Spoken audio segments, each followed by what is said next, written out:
Hello everyone, আমি সঞ্জিদা চলে আসলাম মেহেদি ফেস্টের সুন্দর ব্লগটা নিয়ে। তো এটার জন্য তোমাদের সবাইকে কিন্তু আমি অনেক বেশি অপেক্ষা করাইছি। তো অপেক্ষার অবসান এট লাস্ট আমি কিন্তু কটাই দিলাম। কারণ আমি জানি আমার এই ভিডিওটা দেখে অনেকেই যারা নওগাঁতে থাকে না বা নওগাঁর ইভেন্ট সম্পর্কে জানে না, হয়তো অনেকেই জানবে। এবার আসতে পারে না, হয়তো বা সামনের বার থেকে তারা ইভেন্টে এসে অংশগ্রহণ করতে পারবে, প্লাস এখানে এসে মেহেদি পড়তে পারবে বা সব আপুদের সাথে দেখা সাক্ষাৎ করতে পারবে। আমারও যেহেতু এবার নওগাঁতে ঈদ করা হয়েছে, সেই সুবাদে কিন্তু আমি এবার ইভেন্টে অংশগ্রহণ করার সুযোগটা পাইছি। আর ধন্যবাদ নিরু আপুকে যে এত সুন্দর একটা ইভেন্টের আয়োজন করছে, যাতে আমরা ছোট বড় সব রকম উদ্যোক্তারা একসাথে হয়েছি, অনেক মজা করেছি, অনেক মজা করে সেল করছি, গল্প করছি। সব মিলিয়ে কিন্তু খুবই ভালো লাগছে এই ইভেন্টটা। আর এই যে আন্নি আপু আসছিল, আন্নি আপুর সাথেও দেখা হয়েছে। এক কথায় আমার এখানে অনেক পছন্দের মানুষগুলো আসছিল, তাদের সবাইকে হয়তো আমি ক্যামেরা বন্দি করতে পারি নাই। তো আর তারপরে কিন্তু তাদের সাথে আমার খুব ভালো একটা মানে পার্সোনালি কথা হয়েছে, খুব ভালো লাগছে। এরপরেই তো আমার আপু আসছিলো, তো আপুকে একটু আমার স্টলে বসাই দিয়ে, যেহেতু আমার স্টলের উপরে কোনো মানে শামিয়ানা ছিল না, তাই আমাকে ছাতা ধরে রাখতে হয়েছিল। কারণ আমার যেহেতু মানে খাবার আইটেম ছিল আর কেক ছিল, তো গরমে আমার কেকের অবস্থা কিন্তু একদম নাজেহাল অবস্থা হয়ে গেছিলো। এরপর আপুকে স্টলে বসাই দিয়ে আমি সবগুলো স্টল একটু ঘুরে ঘুরে দেখাইতেছিলাম। এখানে কিন্তু সকল রকমের হ্যান্ডমেড যে মেয়েদের অর্নামেন্টস, মানে এক কথায় নওগাঁর যত ছোট বড় উদ্যোক্তা আছে, যে যেটা নিয়ে কাজ করে, সব প্রোডাক্টগুলো নিয়ে আসছিল।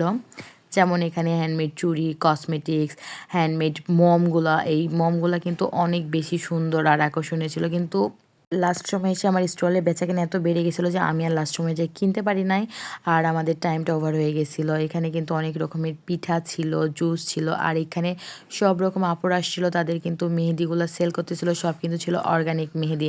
তো আমিও কিন্তু এখান থেকে অর্গানিক মেহেদি নিছি, যদিও আমার মেহেদি পড়ার প্রচণ্ড ইচ্ছা ছিল, কিন্তু সময় স্বল্পতার কারণে আমি পড়তে পারি নাই, বা আমার স্টল ছিল, যার কারণে আমি শুধুমাত্র 2বার একটু ঘুরেই দেখতে পারছি। আমি কিন্তু ওইখানে স্টল দেওয়া সত্ত্বেও কিন্তু আমি প্রত্যেকটা স্টলে ওইভাবে গিয়ে কোনো কিছু কিনতে পারি নাই, কারণ ওই যে সময় স্বল্পতা। আর আমাদের এই মেহেদি ফেস্টটা কিন্তু গতবারের থেকে এবার আরও বেশি সুন্দর হয়েছে।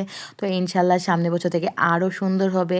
তো নওগাঁতে যারা এবারে এই ইভেন্টটা মিস করছো, তারা কিন্তু আর সেকেন্ড টাইম থেকে মিস করবে না, অবশ্যই অবশ্যই আসবে। কারণ এখানে আসলে সবার সাথে দেখা হবে, যেমন আমারই সবার সাথে কত দিন পরে যে দেখা হয়েছে। যেমন আমার যে কলেজ ফ্রেন্ড আসছে, এদের সাথে আমার প্রায় 6 বছর পরে দেখা হয়েছে।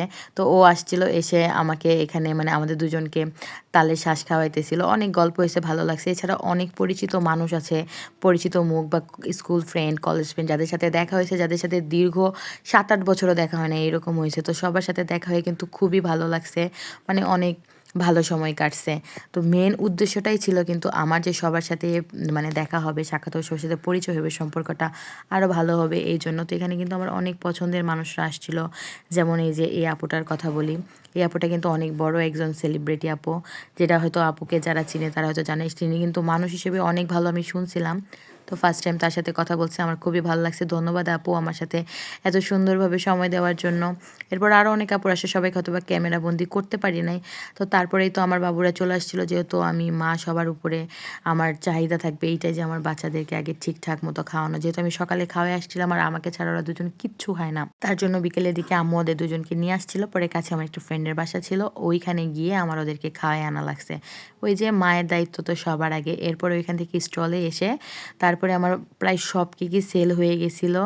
আর আমি যে একটু অন্য কোথাও যাব, আমার এই অপশানটা হয় নাই। তারপরে তো ইভেন্ট শেষ করে একটু পার্কে আসলাম, বাচ্চারা একটু এখানে খেললো। আর একদম আমার বিধ্বস্ত অবস্থা, আমি একদম নিজেকে দেখতে পারতেছিলাম না, এতটা কামলা কামলা লুক হয়ে গেছিলো। তো আজকের ব্লগটা কিন্তু এ পর্যন্তই। তো সবাই থাকো, টাটা, বাই বাই, আল্লাহ হাফেজ।